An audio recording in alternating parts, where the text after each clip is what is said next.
आजपासून या लाडक्या बहिणींच्या खात्यामध्ये जमा होणार आहे। महिला आणि बालकल्याण मंत्री आदिती तटकरे यांनी ट्विट करत ही माहिती दिली आहे। निधी वितरण प्रक्रिया आजपासून सुरू होणार असल्याचं त्यांनी म्हटलेलं आहे। मागितलेला आहे। अन्न व नागरी विभागाकडून पुरवठा विभागाकडून आम्हाला पिवळा आणि केशरी रेशन कार्ड धारकांचा डेटा त्या ठिकाणी मिळाला, कारण एक विभाग म्हणून दुसऱ्या विभागाचा डेटा ॲक्सेस हा कधीही नसतो। तो आपल्याला त्यांच्याकडून विनंती करून मागवावा लागत असतो आणि त्यानुसार आपल्याला तो इंटिग्रेट करावा लागतो। त्यामुळे त्यानुसार ही संबंध प्रक्रिया ही सुरू आहे। मला आपल्या माध्यमातून आणखीन एक गोष्ट लाडक्या बहिणींच्या आणि राज्याच्या जनतेच्या समोर पण आणायची आहे। लाडकी बहीण योजना आणायच्या आधी जवळपास म्हणजे आता जे काही 2-2.5 कोटी लाभार्थी आहेत, याच्यापैकी 50 लाख पेक्षा अधिक लाभार्थी असे होते ज्यांचं आधार कार्ड त्यांच्या बँक अकाउंटला सीडेड नव्हतं। ते या लाडकी बहीण योजनेच्या माध्यमातून झालं। 50 लाख पेक्षा अधिक लाभार्थ्यांचे आधार कार्ड हे त्यांच्या बँक खात्यासोबत सीडेड झाले, म्हणजे त्यांच्यासोबत लिंक झाले।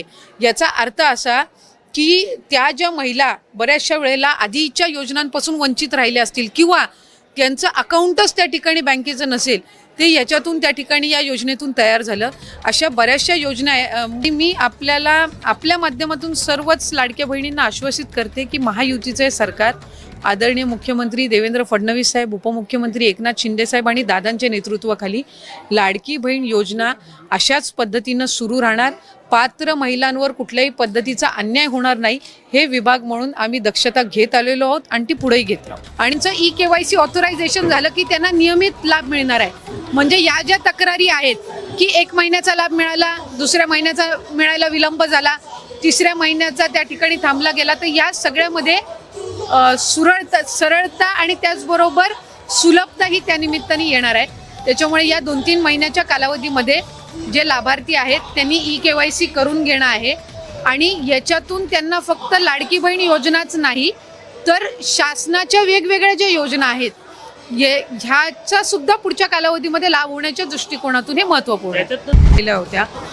KYC साधारणपणे MahaDBT पोर्टलवर ज्या ज्या काही स्कीम्स राबवल्या जातात त्या सगळ्यांना KYC ही प्रक्रिया फॉलो केली जात असते।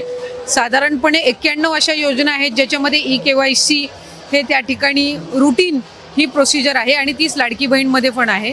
फक्त KYC राबवत असताना आपल्याला UDIचे अधिकृतता घ्यावी लागते, ऑथरायझेशन घ्यावं लागतं आणि त्याच्यासाठी साधारणपणे 118 बाबींची पूर्तता करावी लागते आणि या बाबींची पूर्तता केल्यानंतर ते ऑथरायझेशन आपल्याला मिळत असतं आणि या संपूर्ण ऑथरायझेशनला साधारणपणे 8 ते 9 महिन्याचा कालावधी लागत असतो। त्याच्यामुळे आम्ही ऑथरायझेशन मिळण्यासाठीची प्रक्रिया ही 8-9 महिन्यांपासून सुरू केली आणि ती मिळाल्यानंतर आम्ही KYCची प्रक्रिया ही सुरू केलेली आहे। KYC मुळे ज्या लाभार्थी आहेत त्यांना अधिकचा फायदा होणार आहे, कारण त्यामध्ये वेगवेगळ्या पद्धतीचा संभ्रम हा पसरवण्याचा प्रयत्न करत आलेले आहेत। ही योजना जी आहे ही महिलांमध्ये, लाडक्या बहिणींमध्ये अतिशय लोकप्रिय आहे।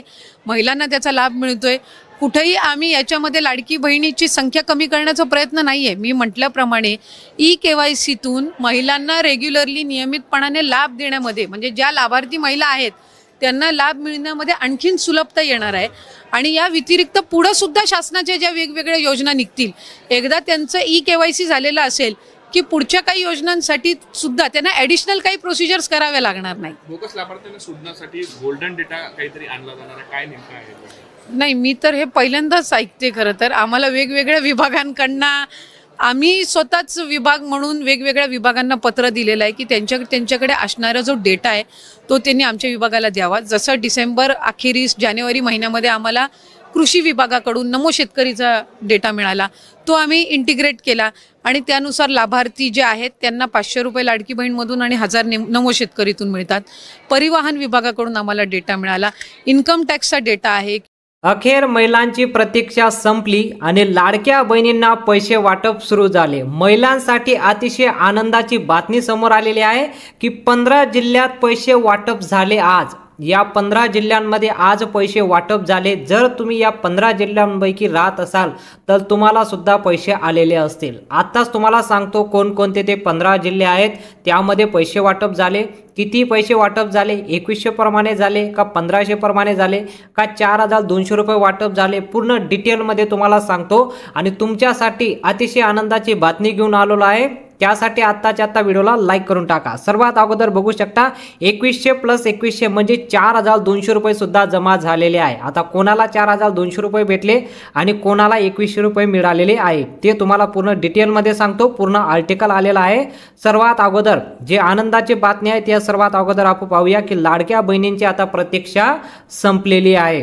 खूप दिवसापासून महिला वाट पाहत होत्या लाडकी बहीण योजनेचे पैसे कधी मिळणार। मुख्यमंत्रीची बैठक सुद्धा झालेली आहे आणि सर्वात मोठं तुम्हाला काल जो व्हिडिओ बनवला होता त्यामध्ये तुम्हाला सांगून दिलं होतं की उद्या तुमच्या खात्यात पैसे जमा होणार आणि आज सर्वांच्या खात्यात पैसे जमा झाले। सर्वात अगोदर या 15 जिल्ह्यात वाटप झाले आणि लवकरच जर तुम्ही या जिल्ह्यांपैकी राहत नसाल तर तुम्हाला सुद्धा पैसे भेटून जाणार आहे आणि जर तुम्ही या जिल्ह्यात राहत असाल तर तुम्हाला सुद्धा पैसे आलेले असतील आणि असं याला कोई अट नाही, कुठलीच नाही, सर्व महिलांना पैसे मिळाले आहे।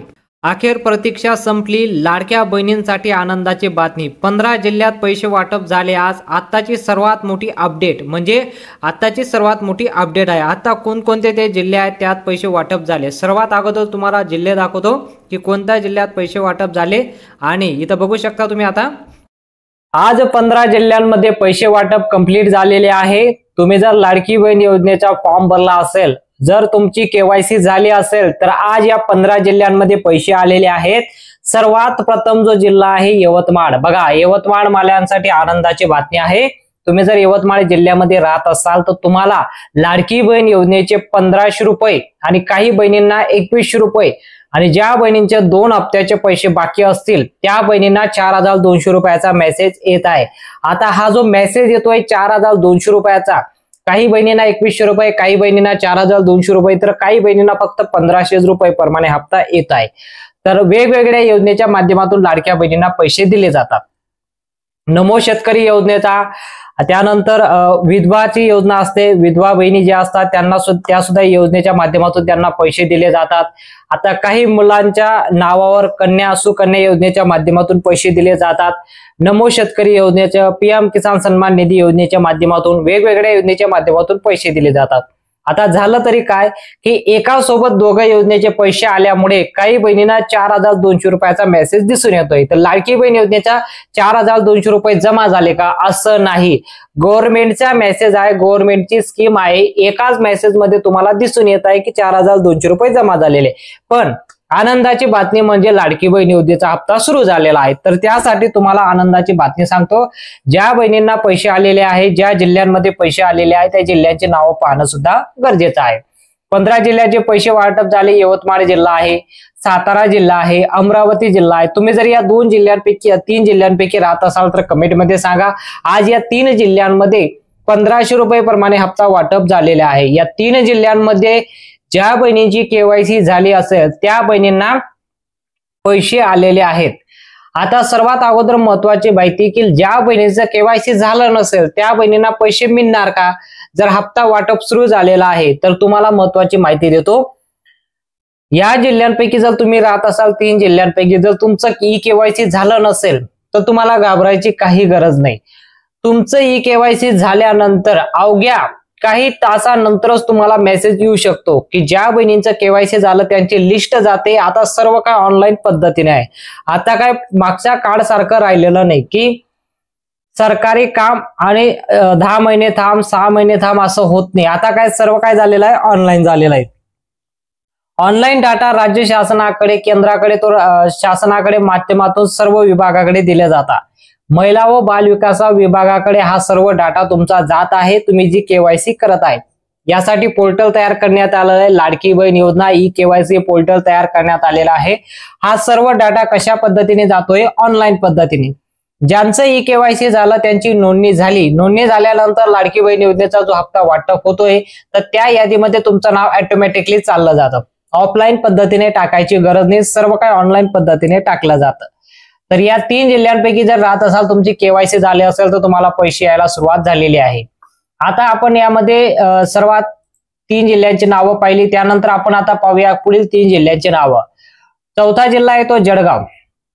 तुम्ही जर जळगाव जिल्ह्यामध्ये राहत असाल तुम्हाला देखील पैसे आलेले आहे. नाशिक जिल्ह्यामध्ये राहत असाल तुम्हाला देखील पैसे आलेले आहे. आणि संभाजीनगर, छत्रपती संभाजीनगर मध्ये राहत असाल तर तुम्हाला देखील पैसे आलेले आहेत. तुमची केवायसी या जिल्ह्यांपैकी राहत असाल आणि तुमची केवायसी झाली असेल तुम्हाला देखील पैसे आलेले असतील. तुम्ही या जिल्ह्यांपैकी राहत असाल तर कमेंटमध्ये नक्की सांगा.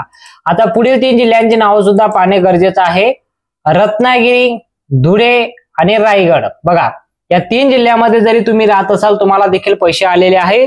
लाडकी बहीण योजनेच्या माध्यमातून या 9 जिल्ह्यांमध्ये पैसे वाटप आज कंप्लीट होत आहे. आता पुढचा जिल्हा आहे मुंबई, नंदुरबार, बीड. अशा प्रकारे या 12 जिल्ह्यांमध्ये आज पैसे आलेले आहे. पुढील 2 जिल्ह्यांचे नाव सुद्धा पाहणे अतिशय महत्वाचं आहे. पुढील 2 जिल्ह्यांची नावं तुम्ही इथं पाहू शकता, पुणे, कोल्हापूर, अहमदनगर. अशा प्रकारे या 15 जिल्ह्यांची नावं आलेली आहेत. तुम्ही या 15 जिल्ह्यांपैकी राहत असाल तर तुम्हाला मेसेज आला असेल की लाडकी बहीण योजनेचे पैसे जमा झालेले आहे. आता या जिल्ह्यांपैकी असणे आणि केवायसी होणे सुद्धा गरजेचं आहे. केवायसी झाल्याशिवाय तुम्हाला मेसेज येत नाही. जर तुमची केवायसी बाकी असेल तर लवकरात लवकर तुमची केवायसी पूर्ण करून घेणं महत्वाचं आहे. आणि ई केवायसी करण्यासाठी थोडा वेळ लागू शकतो कारण वेबसाईटवर खूप जास्त लोड आहे, खूप जास्त ट्रॉफिक आहे. जोपर्यंत हा लोड ट्रॉफिक जात नाही तोपर्यंत तुम्ही केवायसी शक्यतो टाळू शकता. काही दिवसासाठी तुम्ही ई केवायसी करून घेणं सुद्धा बंधनकारक आहे. सर्वांना ई केवायसी करायचीच आहे. कोणीही ई केवायसी बद्दल त्यांची जी काही शंका असेल ते कमेंटमध्ये सांगू शकता. तुम्ही या जिल्ह्यांपैकी राहत असाल तर कमेंटमध्ये सांगा तुम्हाला हप्ता आला की नाही.